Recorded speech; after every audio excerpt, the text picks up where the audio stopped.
আসসালামু আলাইকুম প্রিয় নবম শ্রেণীর শিক্ষার্থীরা, আশা করি তোমরা ভালো আছো। নতুন আরো একটি ভিডিও টিউটোরিয়ালে তোমাদেরকে স্বাগতম। আজকের আলোচনার বিষয় হচ্ছে তোমাদের পাঠ্য বইয়ের 118 পৃষ্ঠার একক কাজগুলো। দেখো এখানে বলে দেওয়া আছে, আমি কালারিং দেখো এখানে বলছে খুশি 30 টাকায় 2টি পোস্টার পেপার। দেখো সে 30 টাকায় 2টি পোস্টার পেপার ও 3টি সাইন পেন ক্রয় করে। 30 টাকায়, বিষয়টা বুঝে নিও। দোলা ওই একই দোকান থেকে সে 4টি পোস্টার পেপার ও 6টি সাইন পেন। অর্থাৎ এই বিষয়টা এখানে একটু দেখো ভালো করে, সে 30 টাকা কি করে 2টি পোস্টার পেপার 3টি সাইন পেন কিনে। আর দোলা একই দোকান থেকে 4টি পোস্টার পেপার ও 6টি সাইন পেন। দেখো এই 2 এর দ্বিগুণ হচ্ছে 4, 4টি পোস্টার পেপার, আর 3 এর দ্বিগুণ হচ্ছে 6। সে 30 টাকা, এখানে কিন্তু 60 টাকা হওয়ার কথা ছিল, কিন্তু সে কিনেছে 50 টাকা দিয়ে ক্রয় করলো। তাহলে বিষয়টা হচ্ছে এখানে একজন একটু কম টাকায় কিনলো, একজন বেশি টাকায় কিনলো। ম্যাথমেটিক্যালি তা ইকুয়াল হলো না, বাট দোকানদার বিক্রি করেছে, এটা আলাদা বিষয়। এখন এই সমীকরণ গঠন করে লেখচিত্র অঙ্কন করতে হবে, কোনটার দাম কত আমরা দেখব।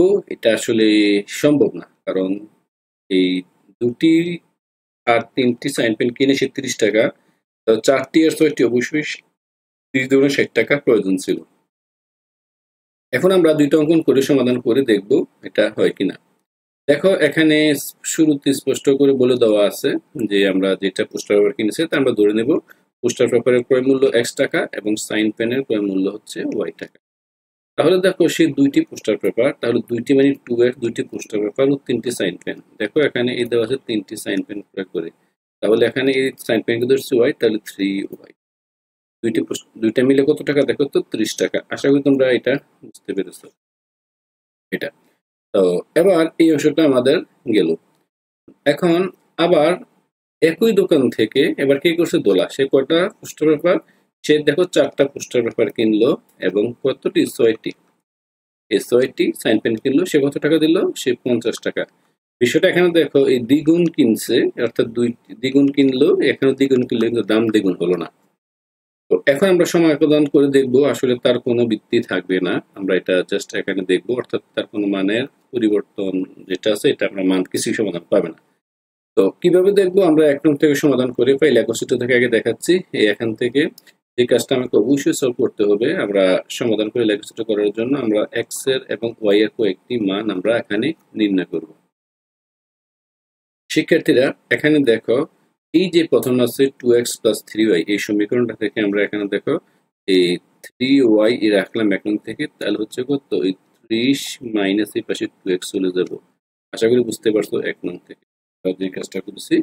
এই 1 নং থেকে আমরা মূলত এই মানটা এখানে লিখেছি, অর্থাৎ এই 3y = 30 - 2। এবার এখান থেকে এই 3 এখানে গুণ হিসাবে আছে, ওই পাশে গেলে এটা ভাগ হয়ে যাবে, এটা হবে 30 - 2x বাই এখানে দেওয়া আছে। আশা করি এটা বুঝতেই পারছো। এখন আমরা কয়েকটি মান দিয়ে চেক করবো x এর মান। x এর মান এখানে আমরা 3 বসিয়েছি, দেখো 3, এটা 3টা নিলাম x এর মান, এই সমীকরণ 3 বসাবো। 3 বসালে দেখো কি হচ্ছে, এই 30 - 2 × 3/3। ক্যালকুলেশন যদি এখানে করি, এখানে 30 থেকে 6 গেলে থাকতেছে 3, আলটিমেটলি মান হচ্ছে 24, এখানে থাকতেছে 3, কাটলে হয় 8। অর্থাৎ x এর মান যখন 3 হয়, y এর মান হয় 8। আশা করি এখান থেকে আমরা সহজে দেখাতে পারবো। তাহলে এটাকে আমি যদি এই স্থানাঙ্ক ব্যবস্থা সিস্টেমে লিখি, এটা হয় x, y = 3,8। আশা করি এটা তোমরা বুঝছো। এই অংশটা না বোঝার তেমন কোনো কিছু নেই। তারপরে যদি মনে হয় কারো প্রবলেম হতেই পারে, এক্ষেত্রে অবশ্যই তোমরা কমেন্টস করো, আমরা চেষ্টা করবো as usual মিলানোর জন্য। এখানে আবার সেম ঘটনা, এই x এর মান আমরা ধরবো এখানে, এই দেখো এখানে আবার আমরা 6 বসাই। তো 6 বসালে সেম ঘটনা হচ্ছে আমার 3 × 2 × 6 = 3। তো 2 × 12, 30 দিয়ে 12 গুলো হয় 18, আমরা 3 × 6 = 18, অর্থাৎ এই 6 6 দুইটাই পাই। x এর মান তুমি আবার এখানে তোমরা 9 বসিয়ে দেখবে, 9 বসালে হবে কত, 9 × 2 = 18, 12/3 কাটলে হচ্ছে 4, অর্থাৎ তুমি 9 বসালে একটা পাবা 4। তারপর এখানে 12 বসালে দেখো 12 × 2 = 24, 24 থেকে 6 গুলো থাকতেছে 2, অর্থাৎ 12 আর 2। তোমরা একবার চেক করে নেবে সবগুলো বসিয়ে। আমরা একটা দেখালাম, বাকিগুলো পর্যায়ক্রমে আশা করি তোমরা সহজেই পারবে। বসিয়ে বারবার চেক করে দেখবে, তোমরা ক্যালকুলেশনটা করবে, খুব সহজে বুঝবে। আর যদি মনে হয় না বুঝুনি সেই ক্ষেত্রে অবশ্যই কমেন্টস করতে পারো। তো এবার আসো এই 2 নং সমীকরণ থেকে সেম ভাবে আমরা কাজটা সলভ করব, আশা করি তোমরা বুঝবে। দেখো এই 2 নং সমীকরণটা দেওয়া ছিল 4x plus 6y equal to 50। তাহলে এই 4x plus 6y equal to 50, এখান থেকে আমাদের এই 6y ইকুয়াল টু লিখতে পারি এই 50 মাইনাস এই 4। দেখো এখান থেকে সরাসরি আমরা এটা ক্যালকুলেশন এখান থেকে করতেছি। এখান থেকে আমার y এর মানটা লিখে পেলাম। তাহলে y ইকুয়াল টু দেখো ফাইনালি এই 50 থেকে বাদ যাবে 4x, বাই এখানে থাকবে যেহেতু 6 গুণ এখানে ভাগ। তো এটাই মানে হচ্ছে আমার এই y এর মানটা, বা x এর মান আমি এখানে জাস্ট বসিয়ে চেক করব। দেখো এখন 2 বসালাম, 2 বসাইলে আমার কি হয়েছে, এখানে দেওয়া আছে 50 মাইনাস এই 4 ইন্টু 2 বাই 6। জাস্ট একটা মান বসিয়ে তোমাদেরকে দেখাচ্ছি। দেখো এই 50 থেকে যদি আমার 8 যায় থাকতেছে 6, যদি আমি ক্যালকুলেশন করি থাকতেছে এখানে 50 থেকে 8 হলো 42, থাকতেছে 6 7 42 7। অর্থাৎ যখন x এর মান আমরা 2 বসিয়েছি y এর মান পেয়েছি 7, x এর মান 2 বসানোর কারণে y এর মান 7, তাহলে আলটিমেটলি মানটা হয়ে যাচ্ছে আমার 27। যদি তোমরা এটা বুঝতে পারছো 7 আসলে কি। শিক্ষার্থীরা এবার আমরা চেক করব x এর মান 5 বসিয়ে। জাস্ট এখানে দুটো মান নিলেও হয়, আমি 4টি মান নিয়েছি ক্যালকুলেশনের সুবিধার্থে যেন তোমরা সহজেই বুঝো। তাহলে এবার আমরা এখানে বসাবো 5। আশা করি এই এবার 5 বসালে কি হবে, প্রত্যেকটা মান আমরা চেক করব। এখানে 5 বসালাম, তাহলে এই y ইকুয়াল টু আমরা এবার বসাবো 5। তাহলে 5 বসালে এখানে তাহলে দেখো এই 5x এর মান আমরা বসাবো, এখানে বসালে y এর মানটা কি পাই আমরা দেখবো। আমরা এখানে এই 50 মাইনাস এই 4 ইন্টু 5 ক্যালকুলেশন করবো, থাকতেছে 6। আলটিমেট এখানে মানটা থাকতেছে এইটা হয় 50, এইটা হয় তোমার 4 5 20। 20 থেকে যদি কাটাকাটি করি তাহলে এখানে মান থাকতেছে 30/6, কাটাকাটি করো এটা হবে তোমার 5। আলটিমেট এক্স এর মান হবে 5। দেখো এই যখন 5 বসেছি y এর মানও পেয়েছি এখানে 5, দুইটা মিলে হয় 5। আশা করি এই অংশটা তোমরা বুঝছো, এটা না বোঝার কিছুই নেই।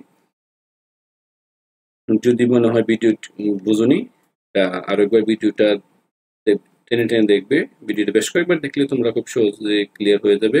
এভাবে আমরা যখন এই 5 8 বসিয়েছি, 8 বসানো হয় কত 5 8 যদি 8 বসে 4 32 থাকতেছে, 50 থেকে 32 গেলে থাকতেছে 18, কাটলে হয় ধরো 6 318। আশা করি বুঝতেই পারছো, 11 বসালে মান হয় 1, এই মান।